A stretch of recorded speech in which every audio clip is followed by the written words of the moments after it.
आप सभी को एजुकेशन पॉइंट में मोस्ट वेलकम है। आज जो है हम लोग क्लास 10th का एक्सरसाइज 1.1 B4 का उदाहरण 4 देखेंगे। उदाहरण 3 तक पढ़ चुके थे। उदाहरण 4 में कहा गया है कि एक मिठाई विक्रेता के पास 420 काजू की बर्फियां हैं और 130 बादाम की बर्फियां हैं। वह इनकी ऐसी ढेरी बनाना चाहती है कि प्रत्येक ढेरी में बर्फियों की संख्या समान रहे तथा ये ढेरियां बर्फी की परत में न्यूनतम स्थान घेरे। इस काम के लिए प्रत्येक ढेरी में कितनी बर्फियां रखी जा सकती हैं? सिंपल सा है। इसमें करिएगा क्या, इसमें आपको को HCF निकाल देना है। न्यूनतम पूछा गया है, ढेरी की संख्या पूछा गया था, इसीलिए HCF निकालेंगे। हल लिखेंगे लिखेंगे या तो दिया है लिख सकते हैं या तो मान लीजिए। माना कि ए बराबर जो बड़ा नंबर होगा वही लिखा जाएगा, 420 है, तथा बी बराबर जो है 130 है। और ये लिखे क्यों है ए बराबर बड़ा नंबर? चूंकि ए हमेशा होता है बी से बड़ा होता है। अब यूक्लिड विभाजन एल्गोरिथम से अब यूक्लिड विभाजन एल्गोरिथम से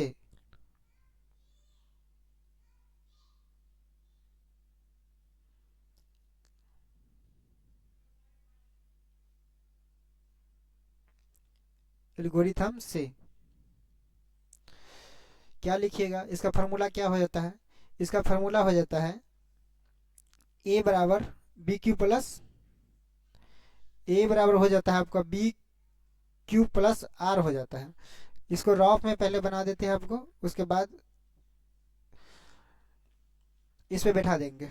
देखिए, बोला गया था 420 में कितना से HCF करना था? HCF जो आपको करना था कितना से करना था? 130 से करना है। 130 यहाँ लिखेंगे। 130 को किससे गुना करेंगे तो 420 से कम आएगा। 3 से गुना करते हैं, 0 को 0, 3 को 2 से कर देंगे, 3 दूना 6 हो जाएगा। 3 को 1 से कर देंगे, 3 हो जाएगा। माइनस कर देंगे, माइनस करने पर आपको ये 0 आ जाएगा। यहाँ से ले लेंगे 12, 12 में से 6 गया, 6 हो जाएगा। यहाँ 1 में से गया, कट जाएगा। तो इस प्रकार जो है यहाँ पर लिखाएगा 130 लिखाएगा। 130, 60 को किससे गुना करेंगे 130 आएगा? कहीं कुछ गड़बड़ हो गया है क्या?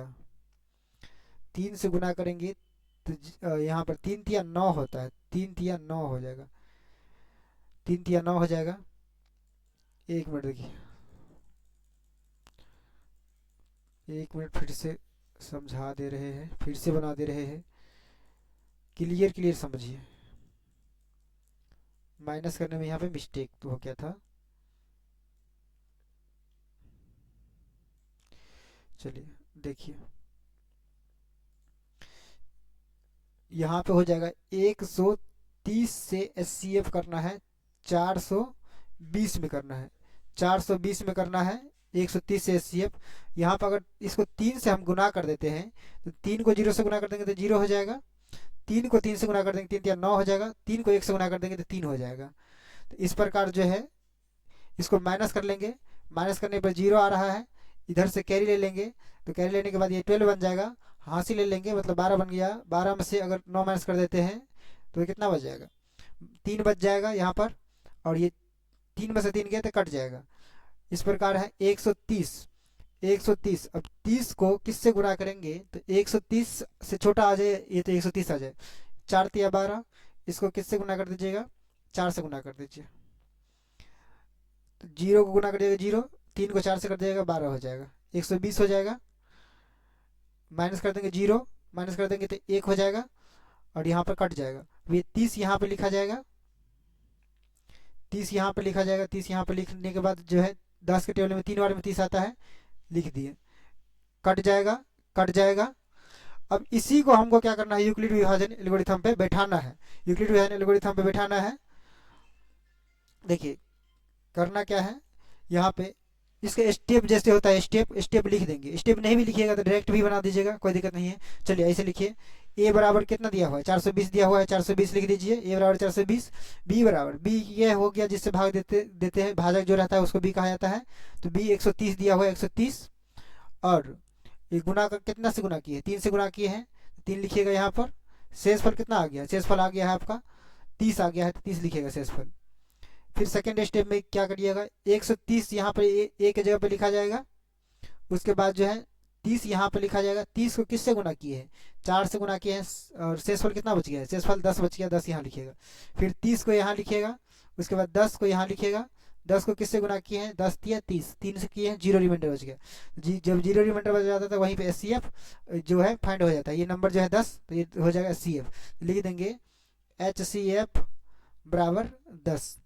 ये फाइनल हमारा क्या हो गया, आंसर हो गया। चलिए बाय।